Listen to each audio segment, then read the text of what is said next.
me first welcome our partners from government or public sector, from the private sector, university system, civil society organizations, and all stakeholders in science, technology, and innovation. Can we give them a big hand?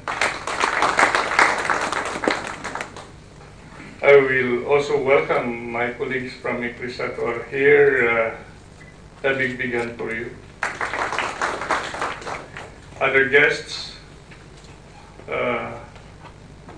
friends, ladies and gentlemen, welcome once more to your institute, ICRISAT. Let me especially welcome the leadership of the Department of Science and Technology that's initiating this brainstorming conference. Because of their leadership and initiative, we are able to bring the stars from various sectors within Hyderabad and even from friends from Delhi. I see MG Khan.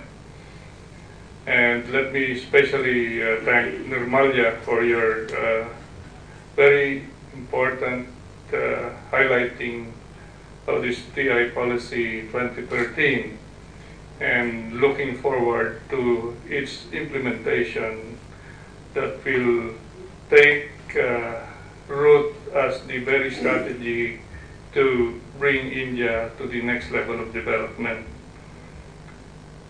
I also would like to especially welcome Dr. Surender Lal Goswami, the Executive Director of NARM. We just had a ICRISAT planning meeting outlining what we can do together for the next 3 years last Friday. And the Director General of ICAR was here, including all the directorates whom we are partnering in pursuit of making the small farmers in the dryland tropics of India be as productive, be as profitable as possible. Welcome, Dr. Goswami. The other leaders of the, again, partners from Oilseeds, Dr. Prasad, and many others. ICRISAT has been here for the last 40 years. 40 years serving the poorest of the poor in the dryland tropics of Asia and Sub-Saharan Africa.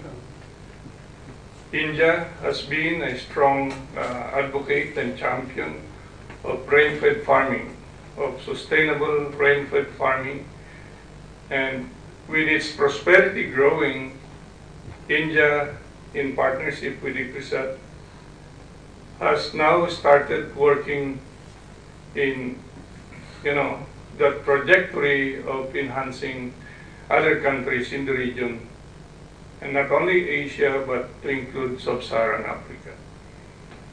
So, India has grown.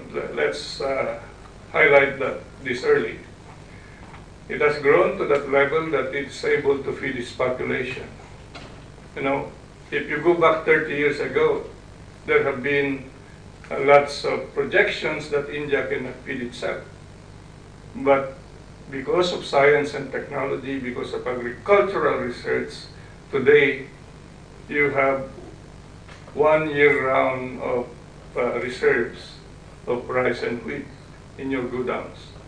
This is such a monumental achievement that India has done, and using, just to emphasize once more, using the power of science and technology in making it possible that you are able to feed your population.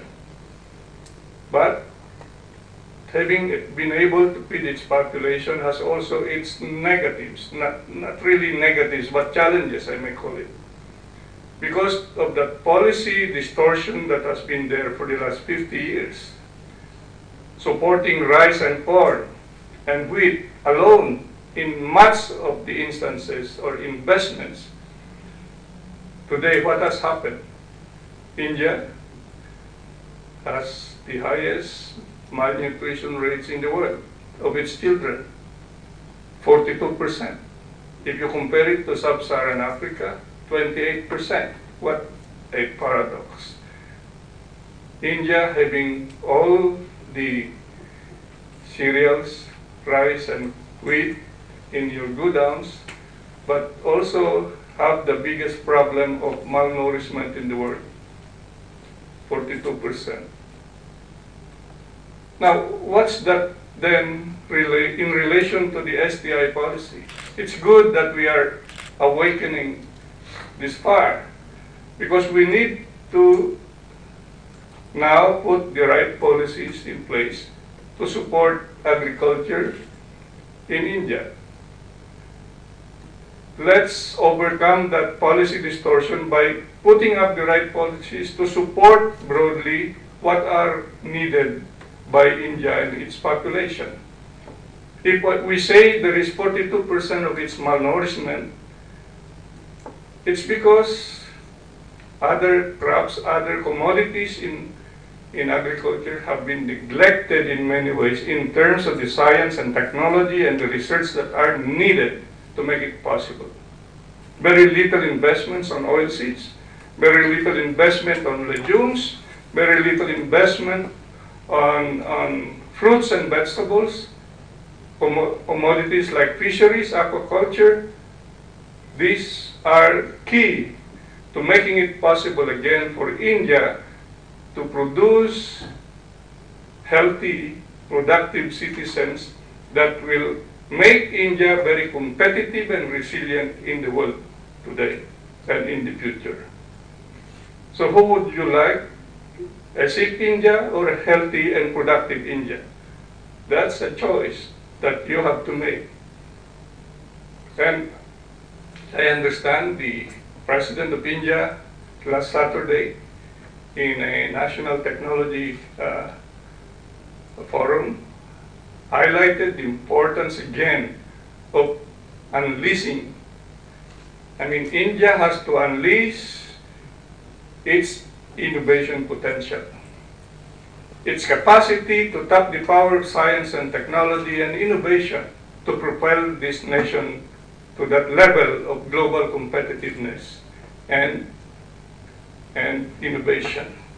Let me highlight further some more glaring facts.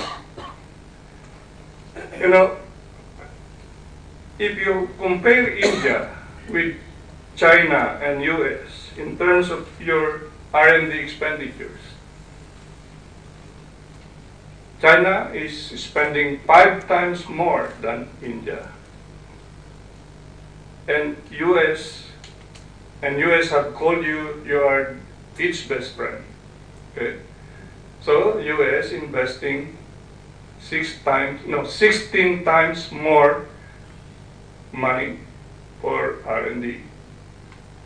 Again, that's from the base of more than $2 billion of investment being given by India, and including some private sector. So you see that big difference. 1:5:16. So we have to wake up in terms of, again, giving greater focus, increasing significantly the investment that we need to do in R&D. In terms of researchers in R&D, India having more than 160,000 researchers, but China, including US, have 9 times more the manpower in research and development. 9 times more than, you compare yourself. Big investment again in human resources. Publications, from a base of 41,000 research articles, China has 3 times more than India. And US has 8 times more than India. So, again, this is a good parameter to indicate that as you also publish your innovations, your science, your technology, you share your knowledge, many would utilize your knowledge. And in terms of patents, from the base of 1,234 patents of India, China has 2.5 times patents than India, while US has 88 times than India. Big difference. Now, where are all the sources coming from? These are from the World Development Indicators of 2011. Now, what about in terms of Global Innovation Index? Where is India faring with, say, China and US? Okay. Well, to mention that the first country in the world that has the greatest innovation index or highest innovation index is Switzerland. US is 10th US. And China is 34th, while India is 64 out of 71 countries indexed. Okay, so 71 to 34 to number 10. I mean, India, China, US, those are our comparators. So there's so much to do, and to top it all, literacy rate, for example. Literacy rate, because education is key in making this country to be very competitive and resilient. A well-educated citizenry will make it possible. And what's the data? US has 99% literacy rate, while China has 94% literacy rate, and India has only 61%. And what's the definition of this? Those age 15 and over can read and write, okay? So maybe all the Chinese, 94% from their point of view can read and write. Chinese maybe, okay? India, 61% is, its literacy rate compared to US of 99%. So what are all this data or information giving us? It means that we need, with this policy, STI policy 2013, that, I have seen that, the big array of its components are well thought of. And now the battle begins. I mean, you need to properly now implement such very important policies on science and technology and innovation, properly resource, enhance your literacy rates, and put your house in order, so to speak. The bottom line is modernize your S&T institutions as well. In agriculture, I might be just mentioning about agriculture because that's how we have more partnership. You can see a lot of room for improvement. I'm very positive, okay? I'm not saying you are dilapidated here and there. No, I'm not saying that. But because of this ambition, capturing aspirations in science and technology and innovation, we need to modernize everything. Modernize in a way that we are able now to really unleash our hearts and minds, sitting to it, that the right products are developed, that outcomes must be pursued, and that impacts must be created. And ICRISAT has been here, as I've said, for the last 40 years. And so for the last 2 years, we have reinvented ourselves. And we are now guided with what we call today a framework on inclusive market-oriented development. I was happy to see that the inclusive growth is one of its principles. I mean, the SDI policy 2013 of India, inclusive growth is key because, again, particularly in agriculture, 60%, almost 60% of its population are directly or indirectly involved, engaged in agriculture. And all the more that a focus on this must happen. Now, again, to rattle you further on statistics, by 2030, we will be needing 35% more water than present. By 2030, we will be needing 45% more energy than present. And by 2030, because by then there will be 8 billion people, we will be needing 50% more food. But challenge ourselves that this food must be nutritious. Okay. So, again, in summary, we need to enhance partnership at all levels. Public-private partnership is key. We have all these ideas that we felt is necessary to be platforms for,